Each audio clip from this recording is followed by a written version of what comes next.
up, all my dorks, nerds, geeks, and gamers? It's your host Ghost here, and you're watching a brand new episode of Dorks in Movie Minute. Today we're going to continue on with our Fear Street trilogy reviews. We're on part 2. This is Fear Street 1976. This takes place at a summer camp. We're following a whole new group of characters. We're following this main character named Iggy, who is a redhead, and we're following her sister. What is her name?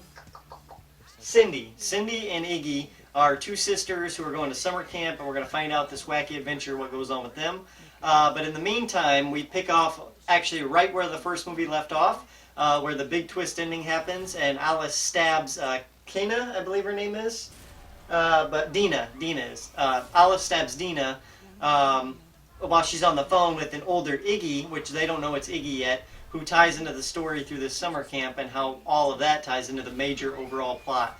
Once again, a great idea to film these trilogies back to back and release them one weekend after another. It definitely works in the advantage of this movie in particular, because it definitely ties, it makes the whole trilogy complete. You definitely have a beginning, a middle, and end with these three movies, and this part definitely feels like a middle chapter. I don't find it as enjoyable as part 1 or even part 3, but I did like this chapter. It had definitely a slasher feel to it, a Friday the 13th kind of feel, or a Texas Chainsaw Massacre kind of feel with the killer they had going on. More Jason than Texas Chainsaw, but a little bit was in there. But it was a really fun plot of Shady Side versus Sunny Side, or Sunny Side versus Shady Side. At the summer camp, which side's better? Capture the flag between the two sides. You have this romance between the two counselors on the different sides, where they get along, but they don't let anyone else know they get along. So the two sides can work out in certain situations if they need to. But the curse is definitely real on Shady Side, and it's proven in this chapter of the Fear Street trilogy. Because we see Tommy Slater as a character who is dating Cindy, who is Iggy's sister, who they kind of never got along because he's a jock and she's not. But Cindy and him definitely had a real relationship. But he does get his name carved onto the rocks, and he does turn into a serial killer right before their eyes. And it's an amazing kill. He goes with an axe, and he just gets this guy right in the head. Completely CGI, but it works for for the budget they were going for and what it is on Netflix. Definitely cool kills. He kills a lot of kids, which is actually surprising. A lot of that's done off screen, thankfully. They don't actually go full force in the movie with it. But yeah, it definitely works. Another brand new great cast of characters, like I said. They all work great as well, just like in the first movie. And we still have the bits on the beginning and the end of the movie where the characters from the first movie are interacting with these new characters, trying to tie up this story. The story's simple. They covered the body in the first movie, and they figured if they buried the body, that would stop the curse. They found out that was wrong when Alice stabbed Dina at the end of the first movie while she was on the phone.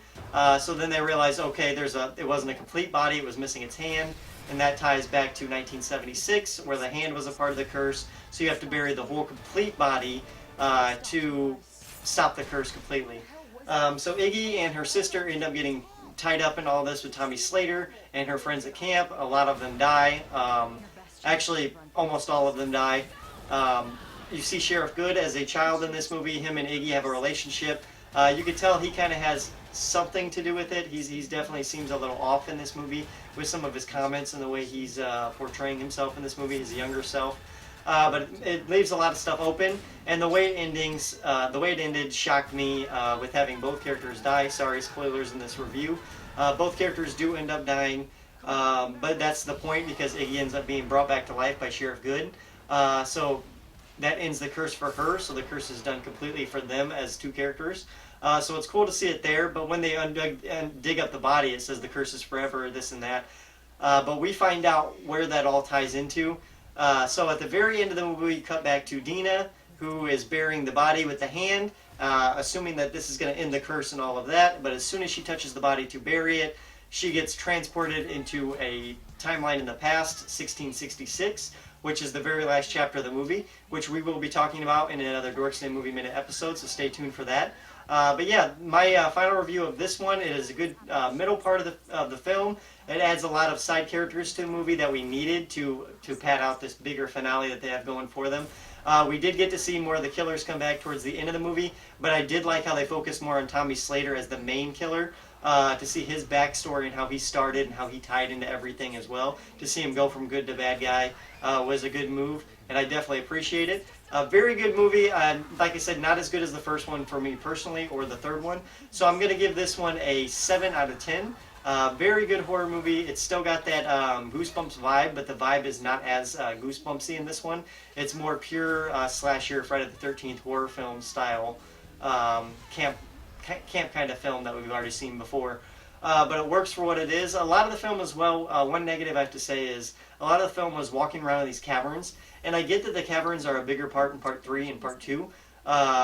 They start introducing it and walking around in them. And I feel like they spent way too much time in these caverns. If they sped it up a little bit and spent less time on the characters stuck in the caverns, I think the movie would have flowed a little bit better. And I think it had a little bit of a flow issue because of that reason. But that's just me personally. But let me know down below what you guys thought of Fear Street 1976. Was it a good movie for you? Did you guys enjoy it or not? Make sure you like, subscribe, and share. And as always, keep it right here on Dorks Den, guys. I've been your host, Ghost. Adios.